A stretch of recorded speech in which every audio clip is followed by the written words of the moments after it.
Ayan.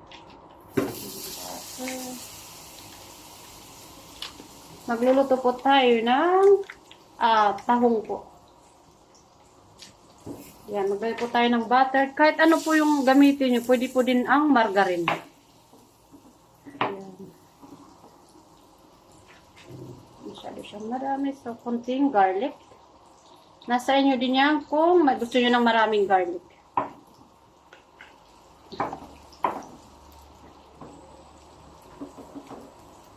Anuhin lang po natin hanggang maging golden brown yung ating garlic.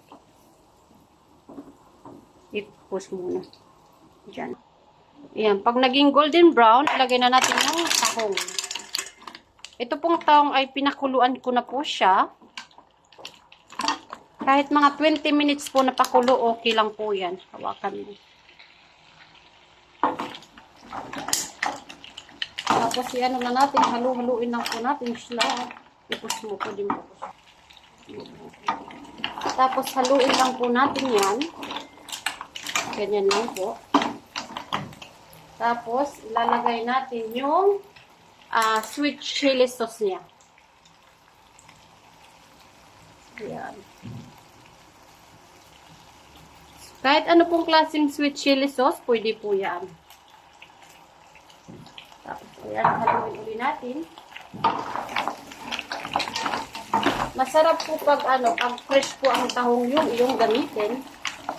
Dahil nasa ibang bansa po kami, wala pong fresh na, hindi sour lang po yan.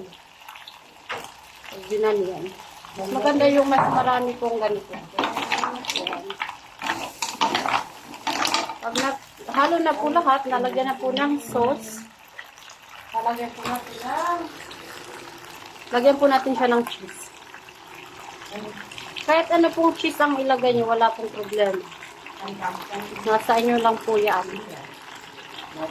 Mas masarap po pag marami. Pwede nyo rin po silang haluan. Ayan, haluin po muna natin siya. Kahit po anong cheese po yan, walang problema. So, yung background ko po ay may nag-iingay. Ibang po lang yan nag-iingay. Maingay po yan. Depende po kung anong cheese ang pwede nyo gamitin, wala pong problema. Mas maraming cheese, mas masarap po yan. Ayan, masarap yan.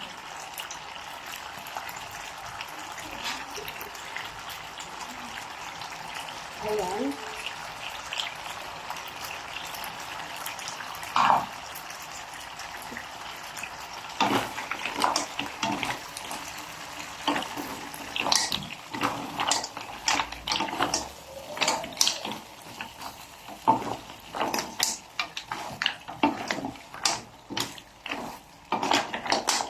Naging okay na yung ganito.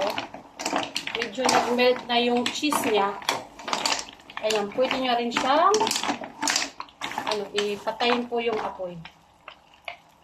Diba? Napakadali lang siya gawin. I-close mo. So, ito po yung kinalabasan ng tahong po. Yan po ang chili. Sweet and sour sauce po yan. Ito po yung tahong. Lagay mo sa tahong.